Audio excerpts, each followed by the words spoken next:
Hey everyone, Rascal here. And Mama, welcome to our podcast. Today we're looking at another Pixar film. This time is WALL-E.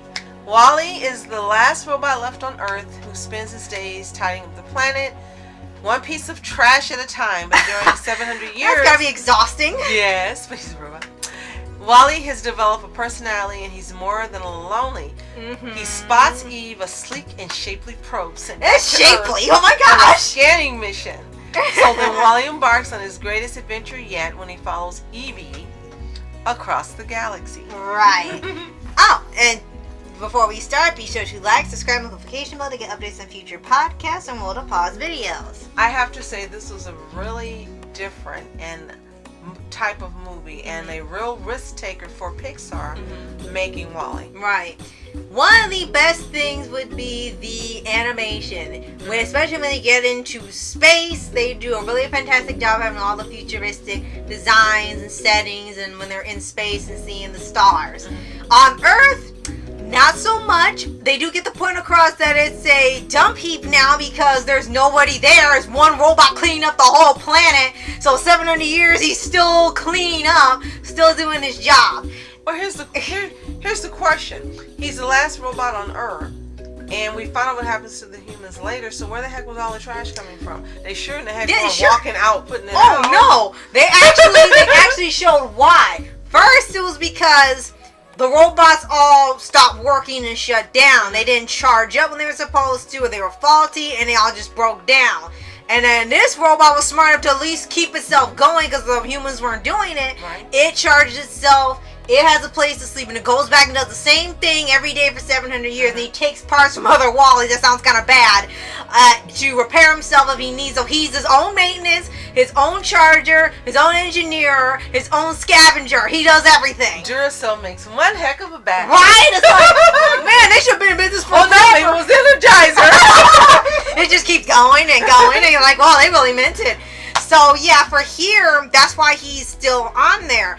And where the trash comes when you actually find out that the humans are still in space. Right. But they're supposed to come back after the robots cleaned up all the trash and got rid of it so that way the Earth will be green again and they will come back. But it had been years, 4 centuries, and they never came back. Right. And you find out why because of, something like Age of Ultron going on with it. And they've been dumping all the trash. They always say it's like, space junk? Right. Oh, that's literal. All the junk they've been doing on the ship because they've all gotten super, super heavy to the point where they cannot walk or do anything without a computer and stuff. I guess that was their foreshadowing for what they thought was going to be the future. And all the trash was just getting in the Earth's orbit and then it will land on Earth. So it would just keep getting trash. So that was the trash was cleaning, but also the humans were definitely had to be making some trash. Yeah, they were. What I'm thinking is, as you said, for those who haven't seen it, she's already given a spoiler. The humans were really, really overweight to the point of where you don't see how they could walk. Yeah, they were just so in chairs. how was the trash getting out? Because there was no way they really could be walking back and forth to get that trash out. Right. And that was a turn of events. That was definitely a plot twist that I didn't see coming. Right. And it was slightly funny because when you see the people and you see the flashback to apparently this happened happens in modern day for the 2000s and everyone's live action, you kind of think is this animated live action. That's what you're really thinking. You see them as real people going to space and everything. It's when you come back it's gonna be brand new. It still isn't. And then when they get to space, it had been so much time passed that they got that big after generation of generation, and they're no longer live action. They literally turn cartoony because they've been there for so long. They're not active anymore. Like Right. you said, they just sit and they use the computer. Right. So that was a really strange turn of events. Yeah. When you saw it, it was kind of like, oh my gosh. Yeah, it was sort of the dark part, which is standard of Disney now, Yeah. of doing that type of thing. Yeah, the movie still had fun, and of course there was still a happy ending without giving too much away. Yes. But there was a happy ending, and what they're supposed to do ends up happening when they finally take charge. But yeah, till that point, it does have an odd, science fiction conspiracy going on, like something from the Twilight Zone or Star Trek or something. And for some people, I think that's why there's a split from those who like the movie, like you, and for some who didn't really care for it or found it to be kind of odd, like me. And it's obvious why, because of what you just said. Right. It's got the science fiction feel, which worked for me, but the plot twist was like, what? But for me, the majority of the movie was so quiet because the humans weren't out and you were just watching the robots. Right. And I think a lot of people didn't care for that. Right. Again, it was a risk-taking move for them. And I'm glad they did. I mean, I love when studios take risks and do something different that we don't expect and make an interesting story. So I don't think it was a bad thing. I think it was a great thing that they took that risk.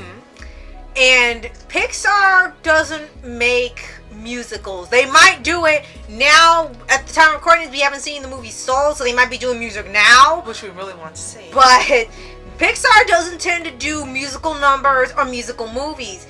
And it's normal to see them not sing in a Disney Pixar film. But it was off seeing a Disney Pixar film with very little music. There wasn't any catchy numbers. There wasn't any fantastic song segments or little ditties or anything going on in the background. It was sort of just basic. You had one song that Wally really loved. It was a romantic song that he really loved seeing on his old little iPod that acted like a TV. And he listened to it every day. But that was about it. I guess he was pre-Star-Lord. Right. And then they had one song at the end called We're Coming Down. So it kind of tells you what happens already. But that was it. There were no... If you didn't see that, you almost would have thought this was another movie and not Pixar or Disney. So yeah, the tone is so different that it's understandable why not everybody likes it.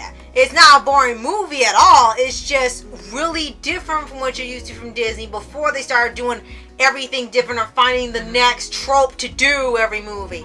And I don't know if they would count this as one of their... Well, yeah, there's twists, but this before they started having like every movie plot twist villain. This guy's the villain. This girl's the villain. She's the villain. The fantastic thing is there's no plot twist villain. Right. It's just like you kind of expect somebody to be the villain and they turn out to be the villain. That's it. There's no like leading you off track or someone that was good is suddenly evil. They don't do that. Right. Animation was fantastic. Yes. Absolutely. And Wally's really likable for not having a ton of lines because everything came in the actions he did. He said he has a personality. He's the last one there, but somehow was more lively than any of the humans on the ship. And he has his own little routine. He charges himself up. He does his routine of going shopping at the store that doesn't even work. He shops for batteries, stuff he needs for his little play. He actually reminds me of anime characters. Yeah. Like they have this Japanese characters in anime that are animals and they do this same little thing. That's what Wally reminds me of. Exactly. Yeah. And he gets stuff for his little pet bug. I'm just going to say bug because you know what it is. He gets him a little Twinkie that never disintegrates even after 700 years. Yes. He has his little shows he likes. He has a collection of knickknacks he keeps that he finds when he's at work. And he just does the same thing. And then when he meets Eve, of course he finally meets a girl. It's like it's been 7 years. Of course he's lonely. And the thing is that she's like one of those futuristic robots that will like shoot anything that makes a noise. And he makes like one little noise and she shot something. He was terrified of her for a little bit. But it was still really endearing to watch. And the whole point you find for Evie is that you're supposed to see, is there any life on the planet? Is it time for them to go back? And you find out why they didn't go back all this time when they should have been back a long time ago, and they actually end up, changing the future. And they have this little thing he keeps in a boot. It's a little green plant, so it could actually sustain life.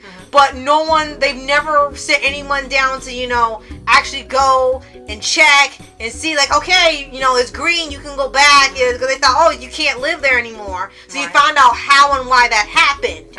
And the mission was to get the plant to the captain, the human captain, so they could see, like, okay, the Earth can sustain life again. They can return. And you'll see why they've been kept up there all that time. Without revealing anything, you'll see why has it been there, and they start actually questioning why has it been so long. Right.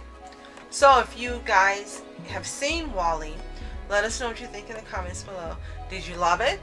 Was it okay? Or did you just dislike it because it was so different from what you're used to seeing? Did you have a favorite character?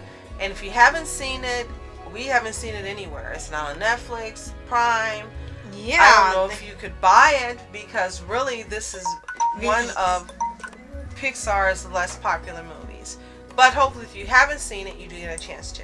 Right. Regardless, so let us know what you think in the comments below. Yes, and be sure to like, subscribe, and notification bell to get updates on future podcasts and Mona Paws videos. One other thing I'd like to point out, this was one movie where instead of having a big star be the star, the robot was the star. Right! There were no huge voice actors this time, or movie stars. That was definitely a change for them. Yes. So, thank you so much for watching. I'm Rascal Entertainment. And I'm Mom Entertainment. Have a fantastic day. Peace. Flashing lights, trying to walk around, man. Who the hell are you? What you wanna do? Well, man, it's on you. Man, it's on you. Met her in my dreams. She was my queen. A castle in the mountaintops, rivers and streams. Plucking sunlight from the sky in my pocket. Give it to you later on in the form of a locket.